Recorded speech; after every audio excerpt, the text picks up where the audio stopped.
भगवान मुरली मनोहर के मुख से एकादशी के महात्म्य को सुन करके धर्मराज युधिष्ठिर ने हाथ जोड़कर कहा, मार्गशीर्ष शुक्ल एकादशी की कथा को सुनाने की कृपा करें। धर्मराज युधिष्ठिर के ये विनम्र वचन को सुनकर के आनंद कंद मुरली मनोहर ने कहना आरंभ किया। कहने लगे, अब मैं आपको मोक्षदा नाम वाली एकादशी, मार्गशीर्ष शुक्ल पक्ष की एकादशी की व्रत की कथा कहता हूं, सावधान होकर सुनो। हे धर्मराज, मार्गशीर्ष शुक्ला एकादशी को तुलसी की मंजरी से और पाद्य धूप दीप नैवेद्य से दामोदर भगवान की पूजा विधि विधान से करते हुए चित्त लगाकर इसकी कथा को सुनना चाहिए।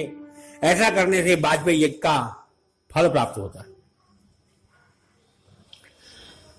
इतनी कथा सुनकर के भगवान मुरली मनोहर ने कहा कि हे राजन, अब मैं आपके सामने उस पुराणोक्त कथा को कहता हूं जिसमें मोक्षदा के द्वारा किस प्रकार राजा बैखानस के पिता नरक का जो है नरक से उद्धार हुआ था।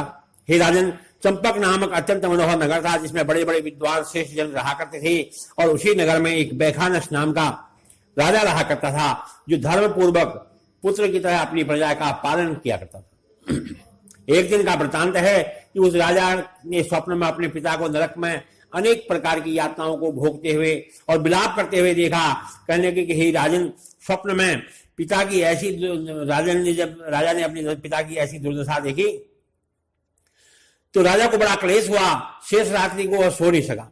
तत्पश्चात प्रातःकाल उठ करके शौचादि से निवृत्त होकर के चंपक नरेश ने ब्राह्मणों के आगे हाथ जोड़ करके नेत्र में जल भरते हुए कहना आरंभ किया। कहने के, हे ब्राह्मण देवताओं, मैंने रात्रि को स्वप्न में पिता को अनंत यातनाएं भोगते हुए देखा है। वो मुझसे कहते देखा कि हे पुत्र, मैं अधोगति को प्राप्त हो रहा हूं, अतएव मेरे उद्धार के लिए कोई प्रयत्न करो।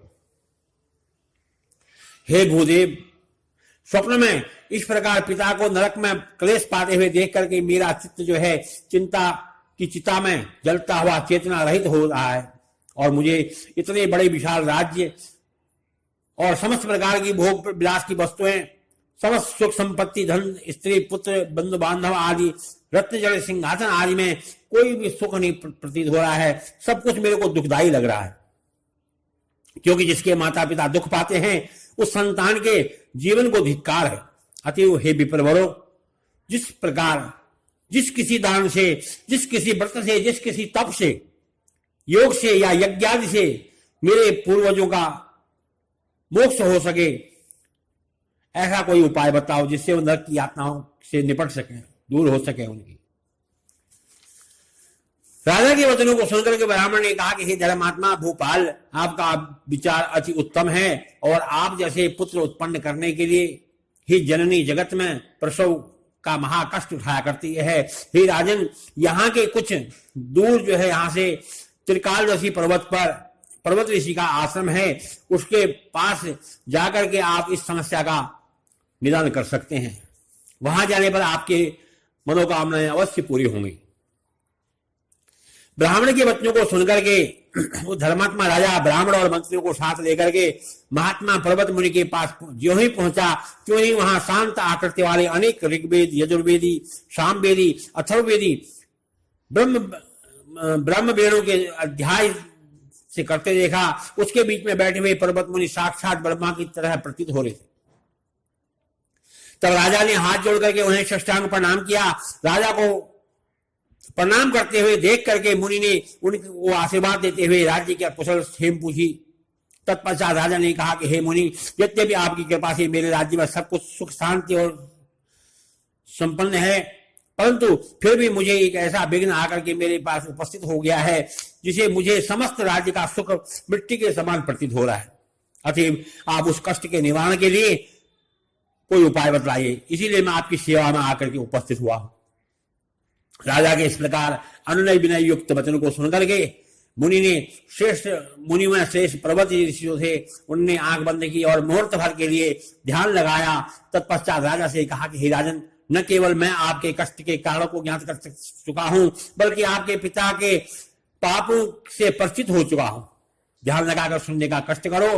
हे राजन, आपके पिता ने कामासक्त होकर के न केवल 2 स्त्रियों से विवाह किया, बल्कि एक से प्रेम करते थे, दूसरी को ऋतुदान से भी वंचित किया करते थे। अतः उसी महापाप के कारण आपके पिता को नरक में जाकर के महाकष्ट भोगना पड़ रहा है। यदि उसका उपाय शीघ्र नहीं किया गया तो आपके पिता को अनंत काल तक नरक की यातनाएं भोगनी पड़ेंगी, क्योंकि एक स्त्री के जीवन काल में दूसरा विवाह कर लेने से बढ़कर संसार में कोई दूसरा पाप नहीं है। हे धर्मराज, महामुनि की यह बात सुनकर के राजा बैखानस ने हाथ जोड़कर प्रार्थना करते हुए कहा कि हे धर्मज्ञ,